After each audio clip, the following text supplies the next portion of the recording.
So welcome back students. हम लोगों की नई और रोज जो चली आ रही है डेली प्रैक्टिस सेशन की सीरीज, जब तक आपका एनटीए यहाँ पर UGC net library and information science का पेपर नहीं हो जाता, बीएसआई एकेडमी का पूरा परिवार आप सभी लोगों का साथ देने के लिए तैयार है।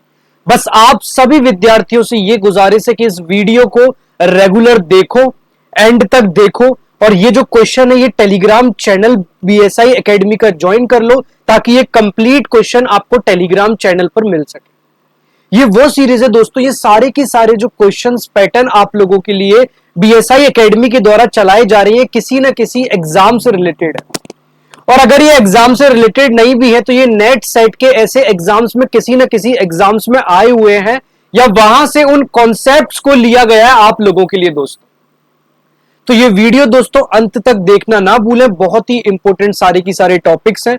ऑलमोस्ट आज हमने ये हमारी आई थिंक 12th या 13 सीरीज होने वाली है, एक बार वो मैं क्रॉस चेक कर लूंगा, लेकिन हमने लगभग, आप ये मत समझो कि हम सिर्फ 100-120 क्वेश्चन ही करे हुए हैं दोस्तों। समझना यहां पर यह जरूरी है कि उन 100-120 में और भी यहां पर हर एक क्वेश्चन में लगभग 5 to 6 फैक्ट्स जो है वो एक्स्ट्रा फैक्ट्स आपके लिए कवर होते हैं। अब जब यहां पर एक्स्ट्रा 5 to 6 फैक्ट्स आपके लिए कवर होते हैं तो 100 into 5 कितना हो जाएगा? 5000 क्वेश्चन का बंच हो गया। 100 into 6 कितना हो जाएगा? 6000 क्वेश्चन का बंच हो जाएगा। तो यहां पर काफी ज्यादा क्वेश्चंस का बंच भी आप लोगों के लिए रेडी होता जा रहा है।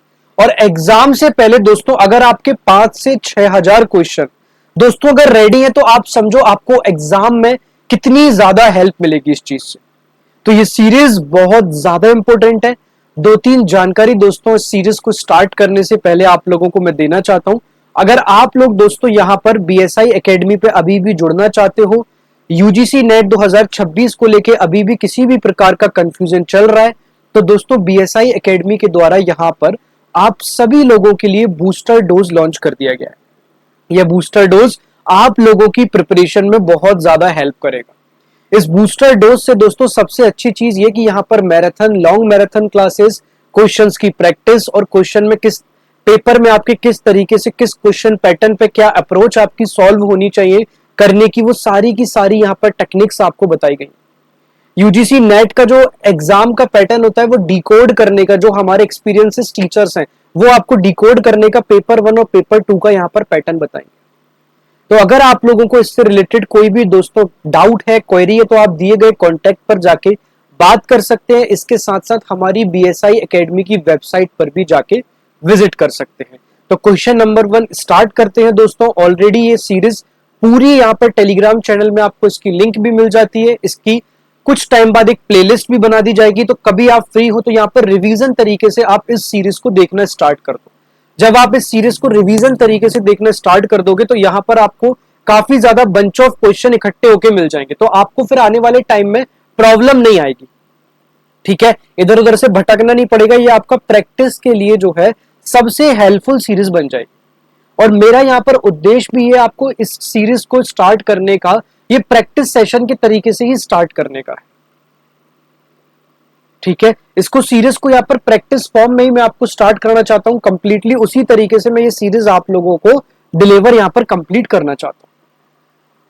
ठीक है, तो स्टार्ट करते हैं दोस्तों। क्वेश्चन नंबर 1 क्या है? क्वेश्चन नंबर 1 है यहाँ पर, विच of the following is an example of a search engine? इनमें से कौन सा यहाँ पर सर्च इंजन का दोस्तों एग्जाम्पल है? इनमें से कौन सा एग्जाम्पल है यहाँ पर सर्च इंजन का? बताओ। सबसे पहला यहां पर गूगल है, दूसरा यहां पर लिनक्स है, तीसरा दोस्तों यहां पर ओरेकल है, और चौथा यहां पर यूनिक्स है। सरल क्वेश्चन है, आप लोग इसका आंसर दे सकते हो कि निम्नलिखित में से कौन सा सर्च इंजन का उदाहरण है? गूगल है या फिर लिनक्स है, ओरेकल है, यूनिक्स है, बताओ। सबसे पहले आप लोग ये समझो कि सर्च इंजन आखिर होता क्या है। सर्च इंजन दोस्तों ऐसा सॉफ्टवेयर, सर्च इंजन एक प्रकार का ऐसा सॉफ्टवेयर या फिर ऐसा सिस्टम होता है, ध्यान देना, ध्यान से समझना। सर्च इंजन एक प्रकार का ऐसा सॉफ्टवेयर या सिस्टम होता है जो इंटरनेट पर, जो कि इंटरनेट पर इंफॉर्मेशन को, जो कि इंटरनेट पर इंफॉर्मेशन को खोजने के लिए या फिर ऐसे समझ सकते हो फाइंड करने के लिए या फिर दोस्तों यहां पर सर्च करने के लिए इस्तेमाल किया जाता है, जैसे गूगल हो गया, याहू हो गया, बिंग हो गया। ठीक है, काफी सारे यहां पर होते हैं। अब यहां पर ऑप्शंस आपको दिए, सबसे पहले गूगल क्या है, एक सर्च इंजन है या नहीं है? मैंने आप लोगों को एग्जांपल दिए, गूगल एक सर्च इंजन है। ठीक है, याहू एक सर्च इंजन है, गूगल से पहले याहू ही सबसे ज्यादा पॉपुलर था। बिंग 2009 में आया, माइक्रोसॉफ्ट का बनाया गया एक सर्च इंजन। ठीक है, तो ये सारे सर्च इंजन है। क्या लिनक्स यहां पर सर्च इंजन है? नहीं दोस्तों, जो लिनक्स है वो एक प्रकार का ऑपरेटिंग सिस्टम है। लिनक्स क्या है? लिनक्स एक प्रकार का ऑपरेटिंग सिस्टम माना जाता है। लिनक्स एक प्रकार का ऑपरेटिंग सिस्टम है। सेकंड आ जाता है दोस्तों यहां पर ओरेकल। ओरेकल दोस्तों एक, सबसे पहले ओरेकल एक सॉफ्टवेयर, ओरेकल जो है ये एक प्रकार के सॉफ्टवेयर या कंपनी का नाम है। ओरेकल एक प्रकार के सॉफ्टवेयर या कंपनी का नाम है। यह एक प्रकार का डीवीएमएस, यह एक प्रकार का डीवीएमएस यानी कि डेटाबेस मैनेजमेंट सॉफ्टवेयर, यह एक प्रकार का डेटाबेस,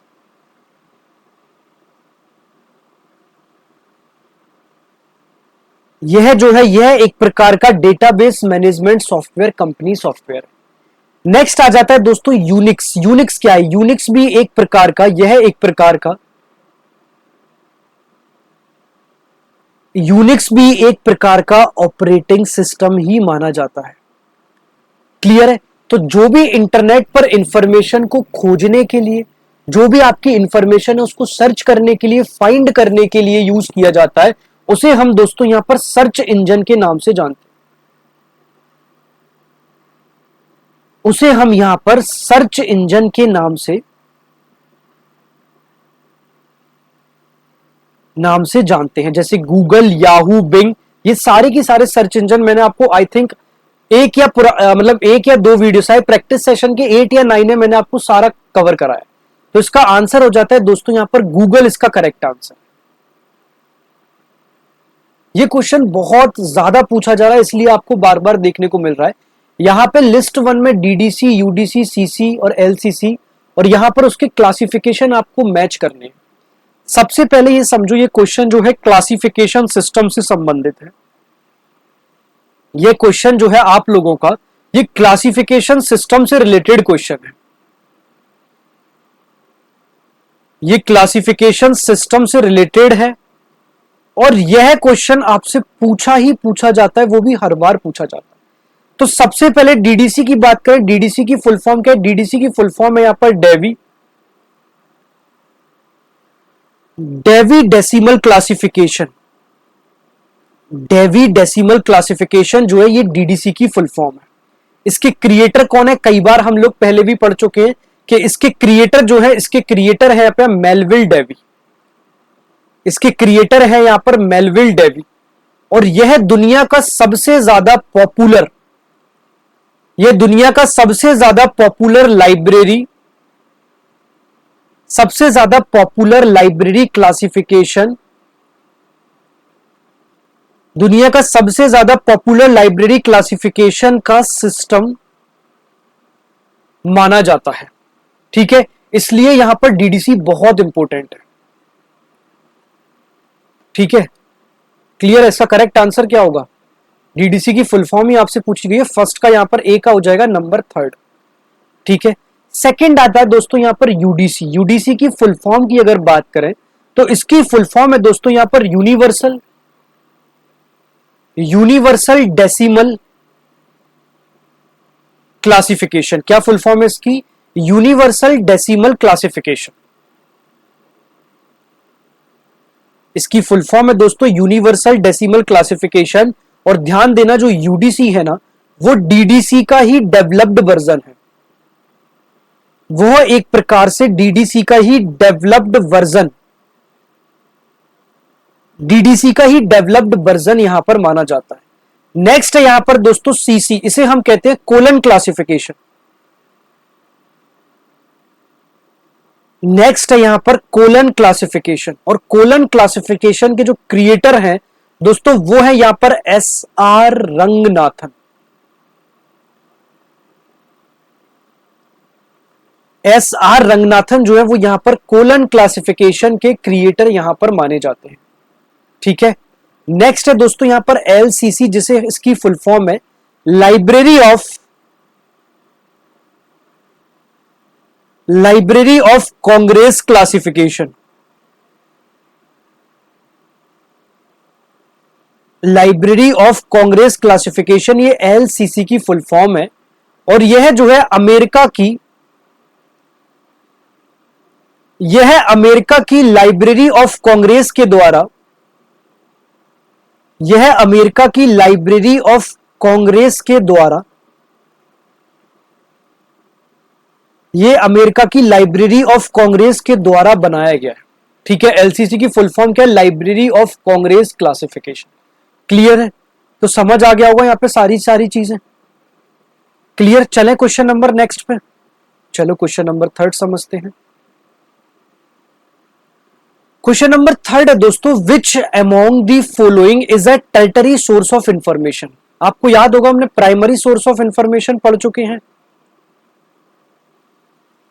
ठीक है, लास्ट वीडियो में हमने पढ़ा था प्राइमरी सोर्स ऑफ इंफॉर्मेशन, जिसमें मेन कंटेंट आपका सामने निकल कर आता है। मेन कंटेंट, जहां पर हम पेटेंट्स की बात कर रहे थे, याद होगा। फिर हमने यहां पर सेकेंडरी सोर्स ऑफ इंफॉर्मेशन पढ़ा था। फिर जो है हमने पढ़ा था यहां पर सेकेंडरी सोर्स ऑफ इंफॉर्मेशन, वो क्या होता है? जब हमने यहां पर सेकेंडरी सोर्स ऑफ इंफॉर्मेशन पढ़ा था, तो सेकेंडरी सोर्स ऑफ इंफॉर्मेशन से हमें जो मोस्ट इंपोर्टेंट पॉइंट देखने को मिला था, वो मिला था यहां पर बिब्लियोग्राफिक रिकॉर्ड करना। और वो रिकॉर्ड किस आधार पर कर रहे थे? यहां पर हम कर रहे थे प्राइमरी आधार पर। ठीक है, अब इंफॉर्मेशन सोर्सेस के दोस्तों यहां पर और अच्छी तरीके से समझाऊं तो इंफॉर्मेशन सोर्सेस के तीन प्रकार होते हैं। एक है यहां पर प्राइमरी इंफॉर्मेशन, एक है यहां पर सेकेंडरी सोर्सेज ऑफ इंफॉर्मेशन, और एक है यहां पर टर्शरी सोर्सेज ऑफ इंफॉर्मेशन। जो प्राइमरी सोर्सेज ऑफ इंफॉर्मेशन होते हैं, इसमें हमेशा ओरिजिनल इंफॉर्मेशन दी जाती है। इसमें हमेशा ओरिजिनल इंफॉर्मेशन दी जाती है। ओरिजिनल इंफॉर्मेशन में मुझे अच्छे से याद है, मैंने आपको पेटेंट्स बताया था या नहीं बताया था? सेकंड, मैंने ओरिजिनल इंफॉर्मेशन में आप लोगों को रिसर्च आर्टिकल बताए थे। तीसरा, मैंने ओरिजिनल इंफॉर्मेशन में आप सभी लोगों को यहां पर थीसिस बताई थी। ये तीनों चीजें मैंने आपको प्राइमरी सोर्सेज ऑफ इंफॉर्मेशन में बताई। सेकेंडरी सोर्सेज ऑफ इंफॉर्मेशन में दोस्तों मैंने आपको यह बताया था कि जो कि प्राइमरी सोर्सेज को यहां पर ऑर्गेनाइज करने का काम कर रहे हैं, जिसमें हमने बिब्लियोग्राफिक पढ़ा था।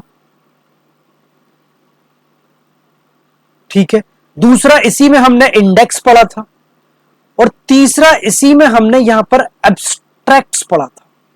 क्लियर? ये तीन चीजें देखी थी। अब नेक्स्ट आ जाता है यहां पर tertiary source of information. Tertiary source of information में हम कोई भी यहां पर समरी का प्राइमरी सोर्स ऑफ इंफॉर्मेशन के माध्यम से, सेकेंडरी सोर्स ऑफ इंफॉर्मेशन के माध्यम से जो भी समरी होती है, उस समरी का कंपाइल्ड, उस समरी का यहां पर कंपाइल्ड इंफॉर्मेशन देते हैं। उस समरी का ना हम लोग यहां पर कंपाइल्ड इंफॉर्मेशन देने का काम करते हैं। उस समरी का यहां पर कंपाइल्ड इंफॉर्मेशन देने का काम करते हैं। जैसे एग्जाम्पल्स की बात करें तो एग्जाम्पल्स में सबसे पहले आ जाता है यहां पर एनसाइक्लोपीडिया। ठीक है, क्या देखने को आ जाएगा? एनसाइक्लोपीडिया। दूसरा यहां पर आपको देखने को मिल जाता है डिक्शनरी। यहां पर हम हमेशा टर्शरी सोर्स ऑफ इंफॉर्मेशन में ना कंपाइल्ड सोर्स ऑफ इंफॉर्मेशन देने की बात की जा रही है। तो इसका जो करेक्ट आंसर बनता है दोस्तों, वो बनता है ऑप्शन नंबर ए। समझ आया? आसान क्वेश्चन है। ठीक है, और अच्छे तरीके से अगर मैं समझाऊं तो ये समझना, जो सोर्स, ऐसे समझो, जो भी सोर्स, यहां समझाता हूं कि जो सोर्स यहां पर समराइज्ड नॉलेज,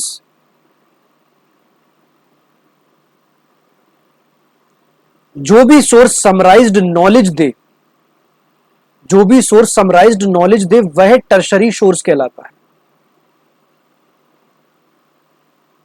वह जो है यहां पर टर्शरी सोर्स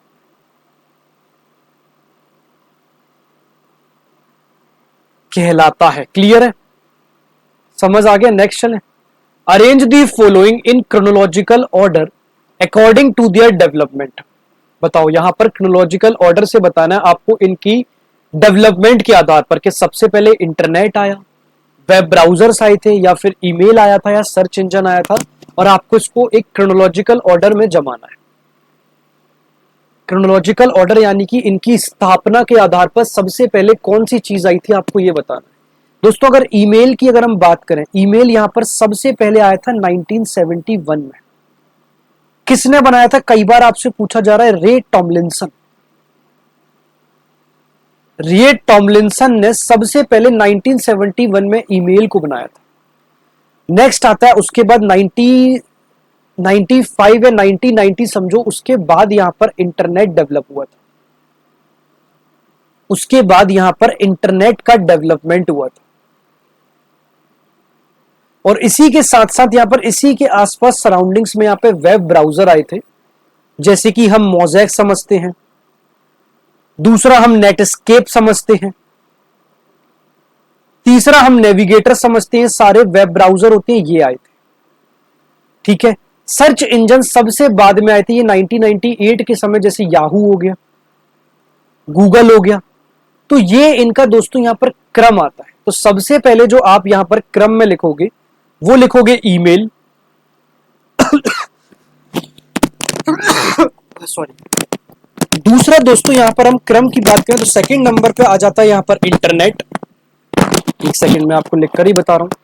सेकंड नंबर पे जो आप लोगों का देखने को आता है वो आता है यहां पर इंटरनेट। तीसरे नंबर पर जो दोस्तों आपका लिखने को आता है वो आता है यहां पर वेब ब्राउजर।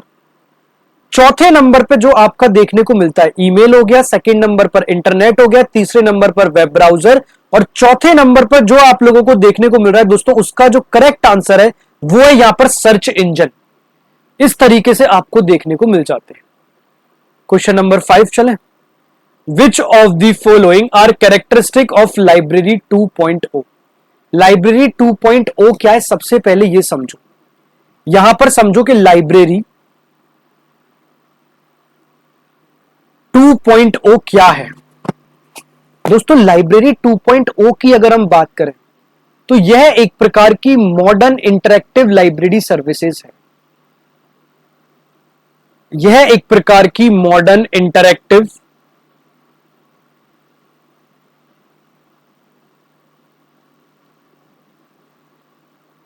लाइब्रेरी सर्विस है। इसके अंदर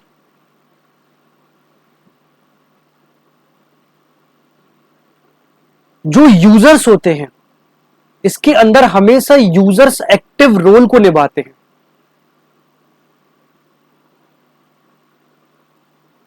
इसके अंदर हमेशा जो यूजर्स होते हैं वो एक्टिव रोल निभाते हैं। अगर इसके फ्यूचर फीचर्स की बात करें तो सबसे पहले यूजर का पार्टिसिपेशन इसके अंदर बहुत इंपॉर्टेंट रोल प्ले करता है। इसके अंदर यहां पर यूजर्स का जो पार्टिसिपेशन है वो बहुत इंपॉर्टेंट रोल प्ले करेगा, कि यहां पर जो यूजर्स हैं वो यूजर्स क्या फीडबैक दे रहे हैं, ये बहुत इंपॉर्टेंट रोल प्ले करता है। ठीक है, दूसरा आपका इसके अंदर इंटरेक्टिव सर्विस भी बहुत इंपॉर्टेंट रोल प्ले करती है। दूसरा इसके अंदर इंटरेक्टिव सर्विसेज भी जो होती हैं वो बहुत ज्यादा इंपॉर्टेंट रोल प्ले करती है, कि इंटरेक्शन जो है, यहां पर जो इंटरेक्शन हो रहा है वो सही दिशा में हो भी रहा है या नहीं हो रहा। ठीक है, नेक्स्ट यहां पर स्टैटिक इंफॉर्मेशन फ्लो। कभी भी यहां पर लाइब्रेरी 2.0 में यहां पर इंफॉर्मेशन का फ्लो स्टैटिक मोड में नहीं होता, हमेशा इंफॉर्मेशन का जो फ्लो होता है ना वो डायनेमिक मोड में होता है। वो हमेशा डायनेमिक मोड में होता है। नेक्स्ट आ जाता है कोलैबोरेशन। कोलैबोरेशन हमेशा इसके अंदर आते हैं कि यूजर्स जो हैं, जो यहां पर लाइब्रेरी 2.0 में जो यूजर्स हैं, यूजर्स और लाइब्रेरी, जो लाइब्रेरी के सिस्टम है वो हमेशा एक साथ काम करे, इसका कोलैबोरेशन जो है वो हमेशा यहां पर साथ देखने को मिलता है। क्लियर। तो लाइब्रेरी 2.0 एक्चुअल में है क्या, इसका करेक्ट आंसर तो ए बी एंड डी हो जाएगा। अब एक्चुअल में यहां पर जो लाइब्रेरी 2.0 है वो है क्या, वो एक प्रकार का interactive plus participation, interactive plus participation plus collaboration के अंदर यहां पर आता है, इसका मतलब option number A B and D only. ठीक है, हिंदी में आप लोग समझ लेना, वैसे तो मैं सारे क्वेश्चंस को हिंदी में एक्सप्लेन करके बताता ही हूं। ठीक है, अब यहां पर स्टेटमेंट दिए गए हैं, given below two statements. RFID technology is used in library automation. जो रेडियो फ्रीक्वेंसी यहां पर आइडेंटिफिकेशन है, क्या वो लाइब्रेरी ऑटोमेशन में इस्तेमाल होती है? अब अगर यूजेस ऑफ RFID की आप बात करोगे, यूजेस ऑफ RFID, सबसे पहले यहां पर books of issue and return, books of issue and return आपको देखने को मिल जाएगा। सेकंड, आपको इसी में सिक्योरिटी देखने को मिल जाती है। क्लियर? थर्ड, आपको दोस्तों इसी के अंदर थेफ्ट डिटेक्शन देखने को मिल जाता है। क्लियर? चौथा, आपको इसी के अंदर सर्कुलेशन कंट्रोल देखने को मिल जाता है। ये सारे की सारे पॉइंट्स मैं आपको ऑलरेडी पढ़ा चुका हूं। मैं इन कॉन्सेप्ट्स को बार बार रिकॉल करा रहा हूं अलग अलग क्वेश्चन से, जिससे आपको याद हो जाए और क्वेश्चन देने का तरीका, क्वेश्चन सॉल्व करने का तरीका आप समझ जाओ। तो definitely uses of RFID library automation में तो यूज किया जा रहा है, तो फर्स्ट स्टेटमेंट तो करेक्ट हो गया। नेक्स्ट लिखा है RFID help in circulation control and security management. जी बिल्कुल, ये सिक्योरिटी में भी हेल्प किया जाता है इसका, और इसका हेल्प जो है वो सर्कुलेशन कंट्रोल में भी किया जाता है, तो इसका ये भी यहां पर करेक्ट हो जाएगा। तो इसका जो करेक्ट आंसर बनेगा वो बनेगा option number A, both statement 1 and are true, क्योंकि RFID जो है वो लाइब्रेरी ऑटोमेशन और सिक्योरिटी हमेशा दोनों में ही उपयोग यहां पर की जाती है। क्लियर? चलो क्वेश्चन नंबर 7 पे चलते हैं कि which among the following is related to citation management. Citation management से क्या रिलेटेड है यहां पर? कोरल ड्रॉ बताओ, टैली, VLC, मीडिया प्लेयर। वैसे भी आपको ऐसा लग रहा होगा आप तीनों ऑप्शंस को हटा सकते हो ना। तो आपको कोरल ड्रॉ मैंने पहले बताया था, लास्ट वीडियो में हमने समझा कोरल ड्रॉ क्या होता है। VLC मीडिया प्लेयर भी हम लास्ट वीडियो में समझ चुके हैं, वीडियो को चलाने का एक मीडिया प्लेयर है। टैली हम लोग समझ सके हैं, टैली यहां पर अकाउंटिंग के लिए यूज की जाती है, पेरोल्स वगैरह के लिए यूज किया जाता है। तो आखिरकार साइटेशन मैनेजमेंट है क्या? ठीक है, साइटेशन मैनेजमेंट दोस्तों एक प्रकार का ना रेफरेंस मैनेजमेंट सॉफ्टवेयर के अंदर, रेफरेंस मैनेजमेंट सॉफ्टवेयर के अंदर, रेफरेंस मैनेजमेंट सॉफ्टवेयर के अंदर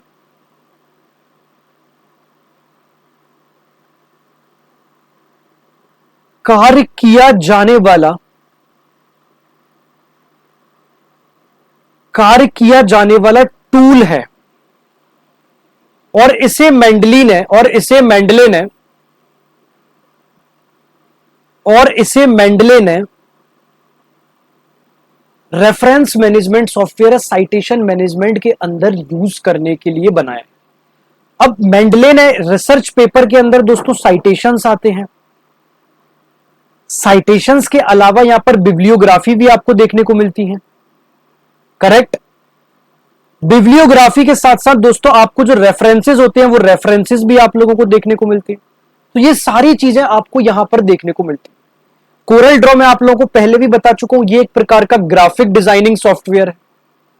कोरल ड्रॉ, फोटोशॉप, यह एक प्रकार का ग्राफिक डिजाइनिंग सॉफ्टवेयर है। चाहे हम फोटोशॉप की बात कर लें, कोरल ड्रॉ की बात कर लें, फोटोशॉप की बात कर लें, या फिर हम इलस्ट्रेटर की बात कर लें, ये सारी की सारी जो चीजें हैं ना दोस्तों, ये सारी की सारी चीजें ग्राफिक डिजाइनिंग सॉफ्टवेयर है।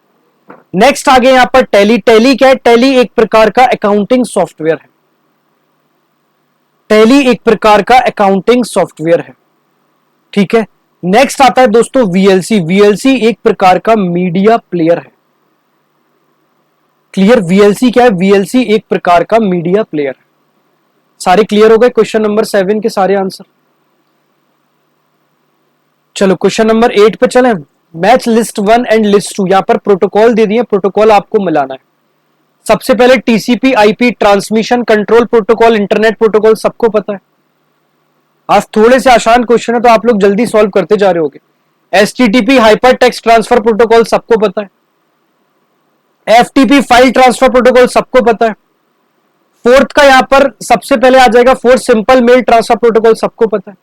अब टीसीपी आईपी का जो यूज किस लिए किया जाता है, ये एक प्रकार से इसका यूज इंटरनेट कम्युनिकेशन प्रोटोकॉल है।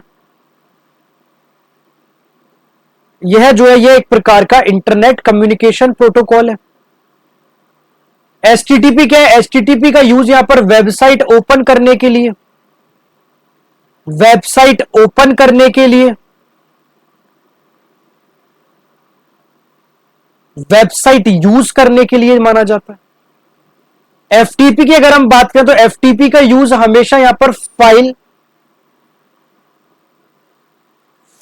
ट्रांसफर करने के लिए, फाइल ट्रांसफर करने के लिए यहां पर एफटीपी का यूज किया जाता है। नेक्स्ट यहां पर सिंपल मेल ट्रांसफर प्रोटोकॉल, इस प्रोटोकॉल का यूज हमेशा ईमेल भेजने के लिए किया जाता है। इस प्रोटोकॉल का जो यूज है वो ईमेल भेजने के लिए, ईमेल भेजने के लिए किया जाता है। ये सारी की सारी चीजें देखने को मिल जाती है। क्लियर? चलो क्वेश्चन नंबर 9 पे चलते हैं हम। क्वेश्चन नंबर 9 क्या कह रहे हैं? विच of the following is used for institutional repositories? पढ़ाया हुआ क्वेश्चन है। इंस्टीट्यूशनल फोटोशॉप क्या है बताओ? अभी बताया फोटोशॉप, कोरल ड्रॉ, इलस्ट्रेटर, यह एक प्रकार के ग्राफिक के, यह एक प्रकार के graphic designing, graphic designing software माने जाते हैं। एमएस पेंट भी आपको पता ही होगा, ठीक है। एमएस पेंट जो है वो ड्राइंग सॉफ्टवेयर है एक प्रकार का। एमएस पेंट जो है वो एक प्रकार का ड्राइंग सॉफ्टवेयर है। विनमैप की अगर मैं बात करूं दोस्तों, विनमैप एक प्रकार का म्यूजिक प्लेयर है। यहां पर पूछा जा रहा है इनमें से कौन से इंस्टीट्यूशनल रिपोजिटरीज हैं।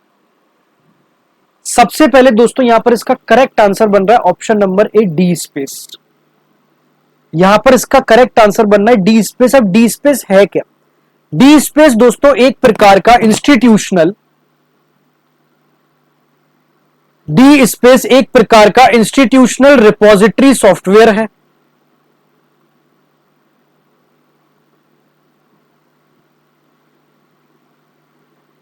इसका काम यूनिवर्सिटीज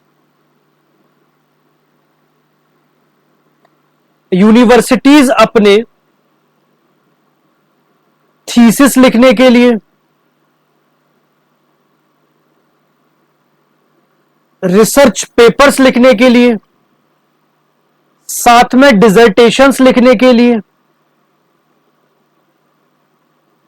डिसर्टेशंस लिखने के लिए, इन चीजों को स्टोर करने के लिए, इन चीजों को स्टोर करने के लिए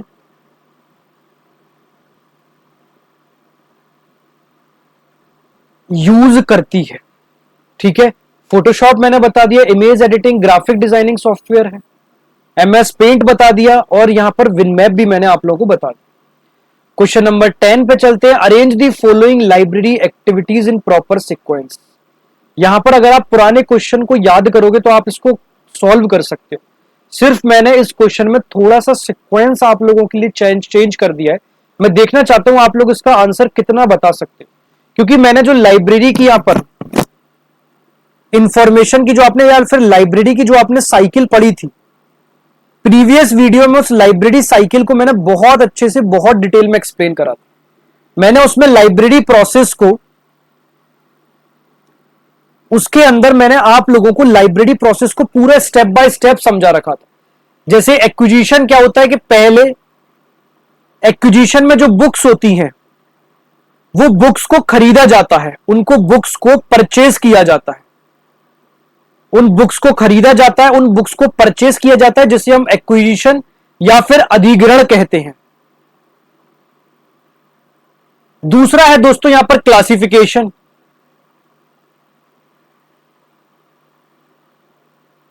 क्लासिफिकेशन में इनके अंदर सब्जेक्ट के अनुसार,